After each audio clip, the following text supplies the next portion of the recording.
তো বন্ধুৰা আজিৰ ভিডিঅ'টো হ'ল EWS চাৰ্টিফিকেট বনাবলৈ হ'লে কি কি ডকুমেণ্ট লাগে আৰু ক'ত ক'ত যাব লাগে সেইটোৰ বিষয়ে কৈ আছোঁ। তো সৰ্বপ্ৰথমত কি কি ডকুমেণ্ট লাগে সেইবিলাক কৈ আছোঁ। তো ভিডিঅ'টো স্কিপ নকৰিবা, ভালদৰে দেখিবা, কি কি ডকুমেণ্ট পাহৰি যাবা।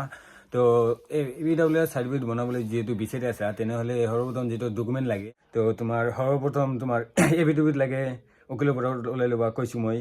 আৰু যিটো জমিনৰ কাগজ লাগে সেইটো জমিনৰ খাজনা দিব লাগিব, এই খাজনাৰ কাগজটো দিব লাগিব। জিঅ' টেগ ফটো দিব লাগিব, মা বা দেউতাকৰ লগত জিঅ' টেগ এটা ফটো দিব লাগিব, আৰু তোমাৰ পাছপোৰ্ট চাইজ ফটো দিব লাগিব 2 কপি, ভালদৰে নিবা। আৰু ৰেচন কাৰ্ডৰ ফটো দিব লাগিব 1 কপি, আৰু 1966 চনৰ যিটো চাৰ্টিফাইড কপি যিটো কৈছোঁ সেই চাৰ্টিফাইড কপি দিব লাগিব হা তুমি। আৰু NRCৰ ফাইনেল কপিটো দিব লাগিব। আবার তোমার ভোটার আইডি কার্ড থাকলে ভোটার আইডি কার্ডটো দিব লাগিব, যার যদি নাথাকে তেনেহ'লে দেউতাকৰ ভোটাৰ আইডি কাৰ্ডটো দি দিবা। আৰু কাৰেণ্ট ভোটাৰ লিষ্টটো দিব লাগিব, কাৰেণ্ট ভোটাৰ লিষ্ট যিটো বৰ্ষ চলি আছে সেইটো বৰ্ষৰ ভোটাৰ লিষ্টটো দিব লাগিব। আৰু HLCৰ এডমিট কাৰ্ড বা মাৰ্কশ্বিট এটা দিলেই হ'ল, দিলেই হ'ল।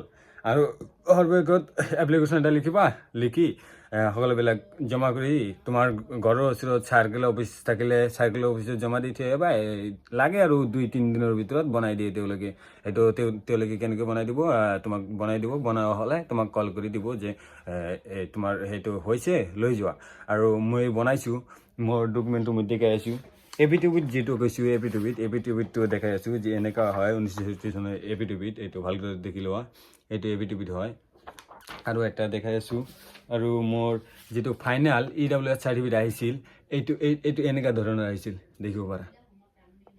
এইটো মোৰ EWS certificate, final EWS certificate এনেকুৱা হয়। তেনেহ'লে তোমালোকে ধন্যবাদ, বনাই ল'বা।